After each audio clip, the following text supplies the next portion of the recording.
Let's go.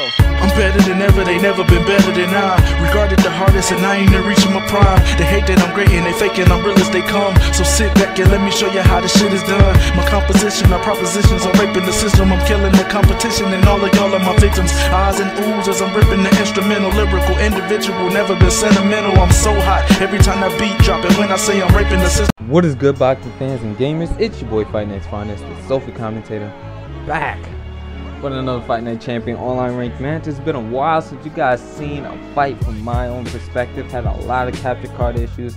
Finally got a new capture card in the Intermediate game, Capture 2. If you guys didn't see the quality of this capture card, I'll link that in the description along with my boy Dave, the Rip Ones channel. I want to say thank you to everybody who participated in the FNC Nation Sim tournament. It was a wonderful experience doing reviews with my boy Dave, the Rip One. Watching some of the matches that have taken place, seeing the results of how certain fights turned out, and seeing that everybody pretty much enjoys playing this game properly, or the correct people enjoy seeing this game played properly. And that was one of the most important things to me, to show that there has been growth in this community. Even though we still have a lot of setbacks in how Fight Night works and how the people play it, and a lot of other things that we're going to get into today's video, it's nice to see that there has been an improvement. Now, like I said, over the last few months I have not been able to post videos, so it's given me a lot of time to look at other people's videos, see how certain people go about their business, how certain people fight, how some people who comment, what their mindset is like when it comes to boxing, the sport of boxing, and how it comes to Fight Night Champion. There's an odd comparison between the two, because you would think boxing fans playing a boxing game will have a better understanding of how the game should work and how the game should be played, but they don't. It's actually a real contradiction towards it, and we're gonna head into that. But first, let's jump into this match real quick. We got Sugar Ray Leonard going up against Oscar De La Hoya, your boy over here. Really good fight, and one of the most fair, equal matches you can get into in a head-to-head ranked match when it comes to using licensed boxers. Both guys with good speed, good power, good defense, and good reflexes. And basically, if you're an inside fighter, I would recommend you use De La Hoya because he has 97 strength compared to Leonard's 92 strength. And if you're an outside, more counterpuncher style, I will recommend you go with Leonard, because that will be the main difference in how that match will turn out. Based on the styles is depending on which fighter you would pick in that kind of situation. Not that you can't come forward with both, or you can't go backwards with both, but it's recommended that you do that for each fighter. But anyway, like I said, Penny66 made a comparison video between myself and Boxing IQ 101. I'll link that in the description of this video, and it's kind of what really made me realize to the maximum what it is that I'm talking about now, with how the cultures are reflected on Fight Night Champion. My boy Delano, a few months back, put in the comment section of a video of Bernard Hopkins talking about defensive fighters aren't respected, and you can't fight a defensive style nowadays in boxing and still be considered exciting. And it's crazy, because if you look at Austin Trout versus Laurie, I can't remember how to say that dude's entire name because it's kind of complicated to pronounce, but he's a Cuban fighter with a real defensive style. And I watched on Showtime how the announcers literally destroyed what was such a technical match between Austin Trout and Laurie, because both fighters were going in there and trying to counterpunch, and when you get two counterpunches going up against each other, it doesn't make for the most entertaining match. But if you respect the sport of boxing, you respect the skill, you will understand why both fighters fought the kind of style that they did, because that's what it is that they do best. Now, Trout ended up in that fight going with a more inside style, and it ended up costing him because he was giving up his height. He was coming in very low, which didn't allow him to be able to move his head how he would, or how he would usually be able to work his angles, because he basically trained against himself from how he would normally fight. And that fight ended up going the way that it did was because fighters were not fighting the proper style they should have in order to win the match. And you see the same thing on Fight Night Champion, where people don't fight the styles that they should. And I wanted to make a comparison between how boxing is and how Fight Night Champion is. When Fight Night Champion first came out, it was so towards casual fans who just wanted to go in there and punch people in the face and knock somebody out, create blood. That's what it was, all the selling point for Fight Night Champion. And they do the same thing on HBO with like Gotti War. They talk about big brawls that go down. That's why you see them constantly bringing in people like Adonis Stevenson back. Even though he has shown that he could box, it's showing that he has power and that he can knock people out. And that's what they like to see. Gatti Golovkin, people like that. And that's what they truly promote, is knockouts. And going in there and knocking people out, landing power shots, and dealing damage to your opponent. And in the sport of boxing, it truly isn't all about damaging or dealing damage towards your opponent. And I found it to be a contradiction to how Fight Night Champion is, where people have respect for fighters who have a really, really good defense. But once again, it contradicts with how actual boxing works, because fighters on Fight Night Champion like to throw single punches and like to play really good defense. That's basically how they like to work.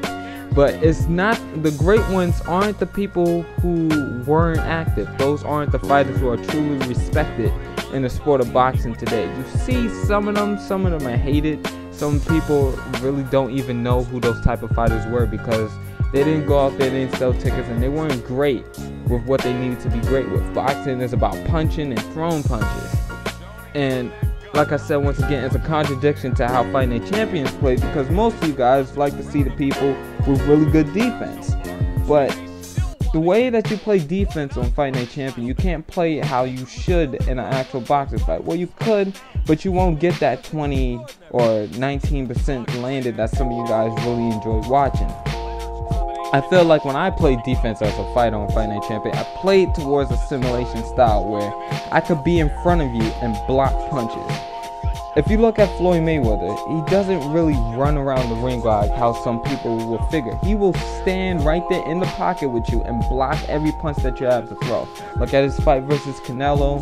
Look at his fights versus a lot of different fighters, and you'll see exactly what I'm talking about, where he would stand right there, even against Miguel Cotto, where he stood right there and blocked every punch that was sent at him. He was standing there on the inside, even though he was up against the ropes, and he'll be able to block punches that's thrown at you, slip and move his head. That's true defense. Fight Night Champion penalizes you with head movement by a severe stamina drain.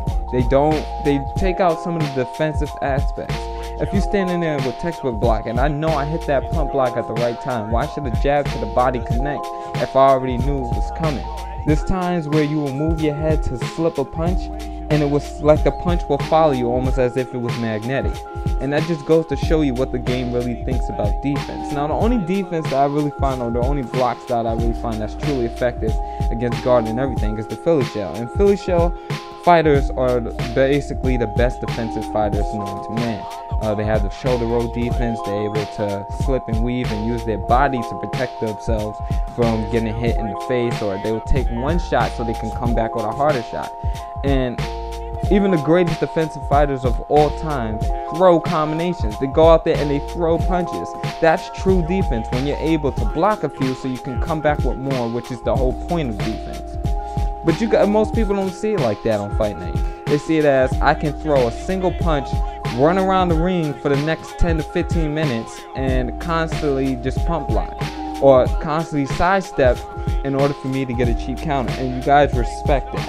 There needs to be a change in how we think, and there needs to be a change in the culture of what is truly skillful.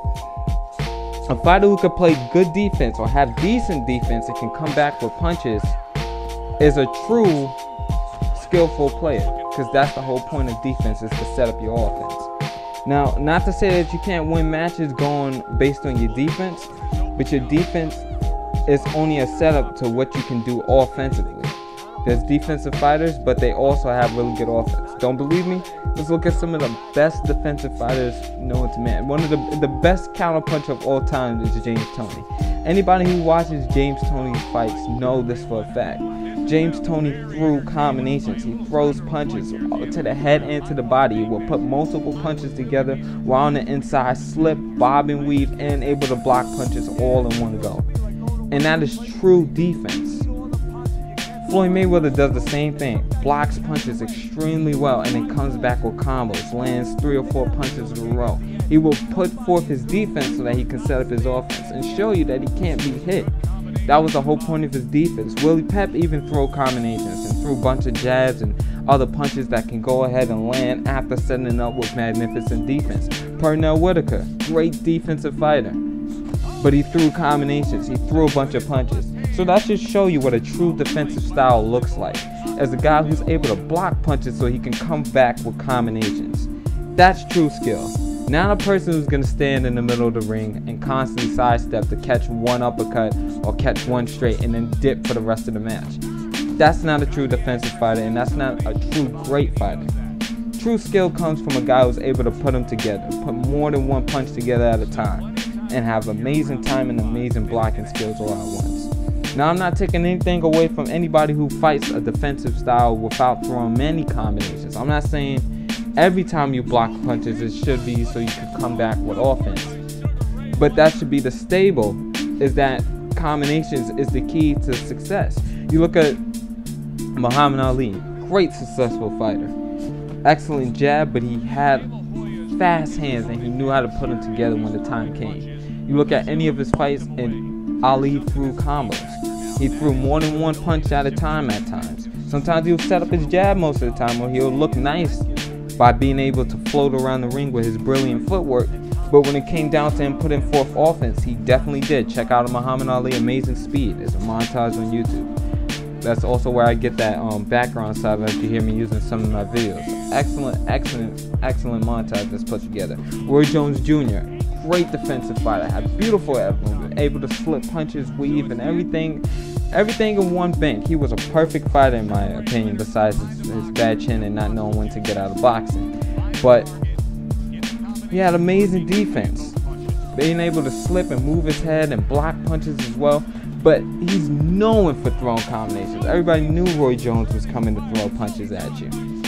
Great defensive fighter, but at the same time, great skillful fighter, but he threw combos. That was the whole point. He's a master of shoe shine. Joe Calzaghe threw tons of combinations, threw a lot of punches and bunches. And he had pretty good defense for himself as well. Bernard Hopkins will put more than one punch together. If you look at his last fight that he just had, amazing fight where he put, not only was he good defensively, but he was good offensively. You saw how he put those combos and punches together. And Bernard Hopkins loses rounds whenever he doesn't go ahead and throw combinations. And that's sometimes his downfall, is that he worries too much about defense. And it's the same thing on Fight Night. So next time we have this conversation about what's truly skillful, we need to look at basically what we see in real boxing to simulate or scale off to what it should be like when it goes on to the game. I'm tired of hearing this. A defensive style, I'm the next Floyd. But you're not truly fighting like Floyd. And this is not an attack at any one individual. This is an attack to anybody who doesn't truly know what skill is, who doesn't truly know how to use the outside. And that's going to be the main focus of this channel coming forward, is to show you guys what it's like to fight a true style of whatever style it may be. Maybe it's counter punching style, inside fighter style, you guys have enough of. So I'm trying to show you guys by making the implicit explicit. Basically meaning showing you guys and pointing out to you what's obvious is obvious. Because this is truly what skill is. It's not skill the other way around. So let me know what you guys think about this in the comment section below. Maybe you have a different opinion towards what I have. I'm basing it based off of factual information and stuff that I see on a regular basis and stuff that I know. Maybe you have a different perspective on this. Like I said, once again, thank you guys for watching. This is your boy FightNightsFinest, the Sofa Commentator, and I'm off this. Peace.